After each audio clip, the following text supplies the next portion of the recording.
Scooby-dooby-doo, where are you? We got some work to do now.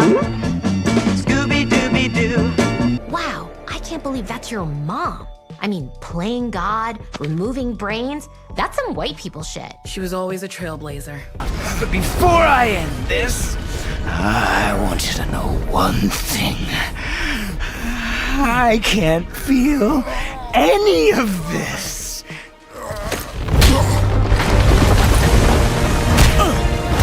Oh, Christ.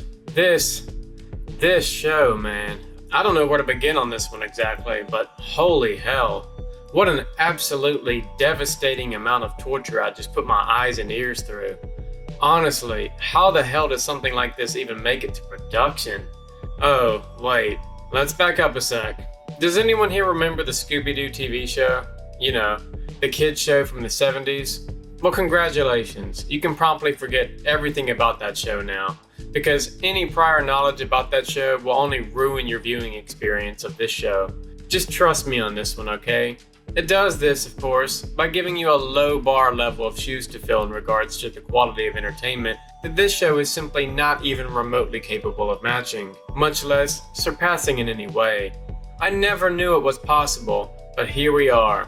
I'll say it. I'll admit that I'd much rather rewatch the entire eye-gouging first season of She-Hulk than this absolute cancer of a series. Make no mistake, this show is undoubtedly the worst thing I've ever forced myself to sit through film-wise in my entire life. The thing about this series is that it truly is one of the most shameless and blatant thefts of an old IP that couldn't be bothered to so much as give a single shit about what IP it used in the first place, its original premise, the beloved characters to its core audience, or even the campy yet wholesome message the show overall tried to instill in kids about everyone being able to contribute something, regardless of their differences. This show outright hates its own characters enough to race swap 3/4 of them. So what else did we expect, honestly? And why does it do this, you ask? So the 3 that were race swapped can now make the one that was allowed to keep his race the butt of as many racially charged jokes as possible that clearly no longer applies to them, since they themselves were race swapped after all. But yeah, outside of the overly abundant amount of lesbian romance in this series, clear as day contempt for white people played off as attempts of woke gospel Twitter humor instead of the slights they are against white people in general, never mind if they're male or straight. Clearly, when it comes to the plot for this show, it's about as garbage as you might think, with somehow even less respect for its own source material than Star Trek Lower Decks. Oh, come on, Mariner. The captain's your mom, your dad's an admiral, you're basically Starfleet royalty. I mean, how cool is that? Shut the up right now, Boimler. Shut your mouth. The plot of this show revolves around the murder and eventual murders of 3 popular high school girls, whom all of which has had their brains stolen in the process. And because Velma is such an excellent detective, various people are falsely blamed throughout the series, all the way up until its natural conclusion where we find out the 3 girls are still alive, talking narcissistic bunch of brains in jars. Which kind of begs the question, are the 3 murders off the table now, considering all 3 of these ladies are still talking, fully functioning brains who are completely nonchalant about no longer having their bodies? Like, shouldn't whoever did this to them be charged with something else if we're just going to pretend these 3 are simply going to move on with their lives as talking brains instead? Whatever. The real question is, if the whole series is dedicated to find this one villain, then who the hell is it? Well, I'll get to that. But first, I must say, one key theme of this show that can't be missed if you tried is the sheer bitterness this show feels towards people who are white, straight, or even simply came from a nuclear household. So as the season goes on, the more and more these anti-white jokes are thrown around as often as they can be worked into the script. It's even done so much that these supposed jokes even begin to overlap and end up being said back to back in some instances. Really hammering home just what the writers feel about the characters whose race they opted to replace to make these jokes possible. With that in mind, this clearly wasn't an effort to increase the representation of certain races or sexual preferences that this show seems to have tried to convince everyone it's done. But instead, this is a full-on attempt to frame every race but white, every sexual preference but straight, and exclusively women as morally or mentally superior in every way, in contrast to any of the other characters in this show. The only half-competent male in this series is modern Shaggy. I mean, Norville. And considering from the very beginning of the series he's portrayed as a full-on simp for Velma for absolutely no discernible reason, compared to Fred, his dad, or the country bumpkin sheriff, with these one-sided rules in place, at any point in the series it should be obvious the only gender even competent enough to be a villain here is female. Why?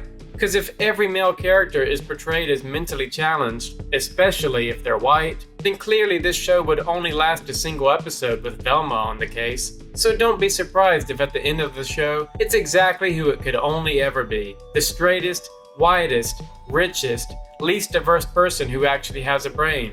Cause, of course, only women have brains in this show. And as you can imagine, the combination of these patriarchal characteristics can only belong to one character. But what's that? Fred's just an absolute moron and a complete pussy. He's not a woman. Nope, he's not. But his rich, white privileged mom is. And if no one saw that coming at this point, I don't know what to tell you.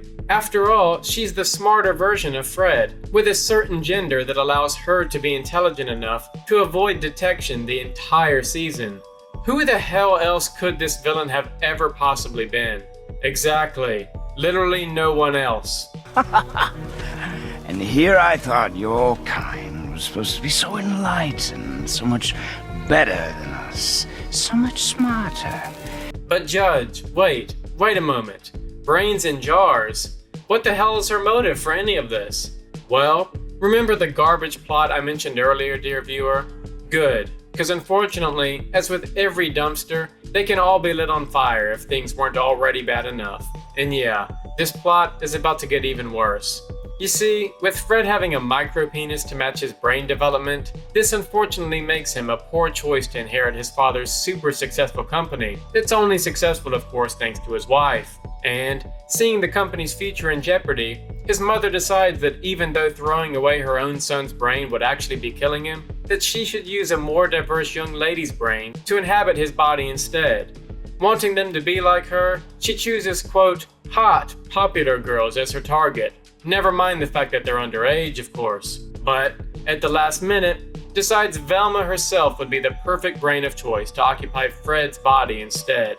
Velma then points out to Fred's mom that once her brain is inside Fred and she's looked at herself naked apparently, that she'll simply go to the police. But of course, Fred's mom insists she knows Velma won't do this because, and I quote, "Not only are you brilliant, Velma, but who more than you would truly appreciate the advantages of being a handsome, rich, white man?" There's a name for you ladies, but it isn't used in high society, outside of a kennel. Christ almighty. I know this line of dialogue matches every anti-white joke we've heard up until this point, but damn, Mindy, why don't you just go ahead and tell us all how you really feel? Even worse, dear viewer, she does. After hearing that line, Velma agrees to go forward with the procedure. She then tells Fred and basically the audience how privileged he is, so he'll be angry enough to break free of his restraints. Which Fred does, only for Velma to say she really feels that way, even though she just wanted Fred angry enough to free himself. You know, in case somehow you still had doubts about Mindy's feelings at this point in the series. I mean, Velma's.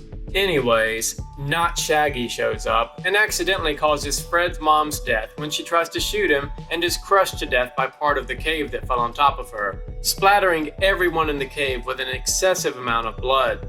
And to top it all off, a fully red-coated Velma then twerks over her corpse. What a hero, everybody. And that whole thing about her mom going missing in the beginning of the show? Yeah, her mom's fine, by the way. The next day, Velma is given the key to the city, and that redneck Sheriff Cogburn guy is killed in a post-credit cutscene to imply the starting point of a possible season 2. There. It's over. Thank God it's over. This show has now been watched, so you don't have to, dear viewer. Please, I don't care what you want to do in your spare time, but if you care for your own well-being and overall mental health, do not watch this show. Stay far, far away from this show. Love yourself enough to at least do that. Anyways, I hope you guys like this review, so feel free to comment down below and let me know what movie you'd like me to review next. Whether it's good, or whether it's a brainless, hate-filled therapy session of a show, only made to make one singular person feel better about themselves, remember, I'll fucking judge. Why pick the brain of a hot popular girl? We're literally the only murders people care about. Because I wanted someone like me. An ambitious, status-conscious young woman who could appreciate what she might achieve as the male president of a global corporation. Best of luck in all your future endeavors, Wilhelmina.